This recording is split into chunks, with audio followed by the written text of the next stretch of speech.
गायत्री साड़ी निकाल रही होती है और उसे समझ नहीं आती कि कल वो क्या साड़ी पहन के जाएगी। तभी वहाँ से रश्मि गुजरती है और वो रश्मि से कहती है, रश्मि देख तुझे कौन साड़ी पसंद आ रही है।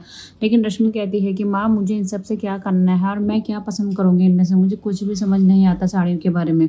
उसके बाद गायत्री काफ़ी कहती है, तब जाके रश्मि कहती है कि मुझे भारी साड़ी बिल्कुल भी पसंद नहीं है, थोड़ी हल्की सी देख लीजिए अब। उसके बाद वहाँ पर राजबन्ना भी आ जाता है और गायत्री रश्मि से ये कहती है कि इसमें से देख ले। लेकिन गायत्री कहती है कि कल तुझे मेरे साथ सत्संग चलना है। तो राजबन्ना कहता है कि रश्मि वहाँ जाके क्या करेगी।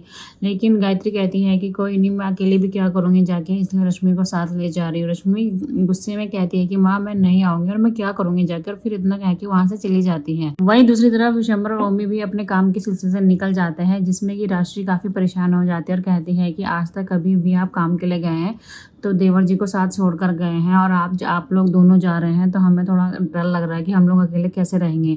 विशंबर कहता है कि तब बच्चे छोटे थे, अब शौर्य बड़ा हो गया है, आप लोगों का ध्यान रख सकता है, इसलिए हम जा रहे हैं और वैसे भी हम कौन सा ज़्यादा दिन के लिए जा रहे हैं। वहीं दूसरी तरफ गायत्री जो होती है वो अक्षरा के पास आती है और रश्मि को लेकर कहती है कि अक्षरा मुझे तुमसे कुछ काम था, तुम्हारी कुछ साड़ियाँ चाहिए थी। तो अक्षरा खुशी खुशी अपनी सारी साड़ियाँ निकाल देती है और एक एक करके साड़ी दिखाने लग जाती है। उसके बाद गायत्री रश्मि से कहती है कि उसे भाभी की साड़ी कोई पसंद है तो बता दें। उसके बाद एक साड़ी रश्मि कहती है कि ये थोड़ा ठीक लग रही है, लेकिन रश्मि कहती है कि मैं क्या करूँगी साड़ी का। उसके बाद गायत्री अक्षरा से कहती है कि वह सुबह जाके रश्मि को पार्लर लेके चल जाए, क्योंकि उसे माता की चौकी में जाना है और उसको भी साथ चलना है। तभी वहाँ पे नैतिक आ जाता है और नैतिक की सारी चीजें सुन लेता है। वह कहता है कि माँ रश्मि क्या करेगी माता की चौकी में जाके। उसके बाद अक्षरा से कहती है रश्मि की भाभी आप भी चलिए ना। नैतिक और बढ़ावा देता है बात को और कहता है कि हाँ माँ, वैसे भी अक्षरा को भजन पूजा ये सब तो बहुत अच्छा लगता है, इसलिए वो भी आपके साथ चली जाएगी। लेकिन अक्षरा सोचती है कि अचानक से माँ को क्या हो गया है, वह ऐसे क्यों कह रही है कि माता की चौकी में सबको जाना जरूरी है। वहीं नैतिक जानबूझ के अक्षरा को माँ के साथ भेज देता है, जिसके बाद गायत्री कहती है कि ठीक है बहू, तुम भी तैयार हो जाना, तुम भी चले जाना।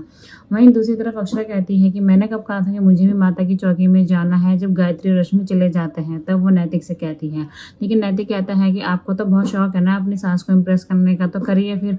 वहीं दूसरी तरफ भाभी माँ जो होती है वो दादाजी से बात करने के लिए आती है और कहती है कि आजकल मुझे ऐसा लग रहा है कि जो छोटी दुल्हन है वो छोटी छोटी बात पे गुस्सा करने लग जाती है।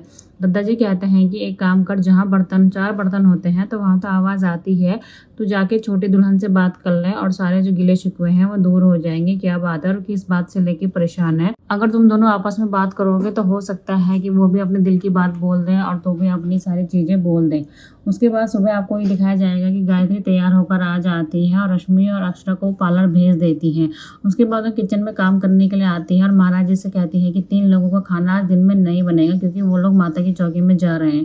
तभी वहाँ पे भाभी माँ भी आ जाती है और वो पूछती है कि कहाँ जा रहे हैं। तब भाभी माँ ये कहती है कि मैं भी साथ चलती हूँ।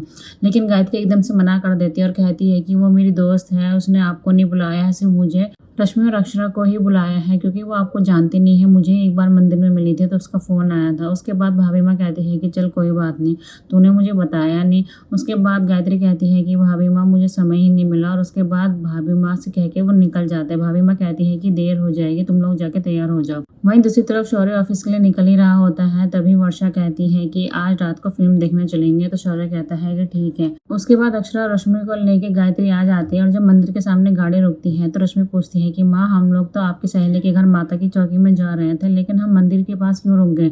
गायत्री कहती है कि जितना बोल रही हूँ उतना करो, चलो साथ में। उसके बाद अक्षरा और रश्मि जो होते हैं वो काफ़ी कन्फ्यूज हो जाते हैं कि आखिर बात क्या है, वो लोग मंदिर क्यों आए हैं। तभी वहाँ पे गायत्री को जो है शंकरी ताई मिल जाती है और शंकरी ताई लड़की वाले की जो माँ होती है उसको भी लेकर आ जाती है। सब लोग आपस में मिलते हैं। अक्षरा और रश्मि को थोड़ा शक तो होने लगता है जब वहाँ पे लड़का आता है और वो भी सबसे मिलता है।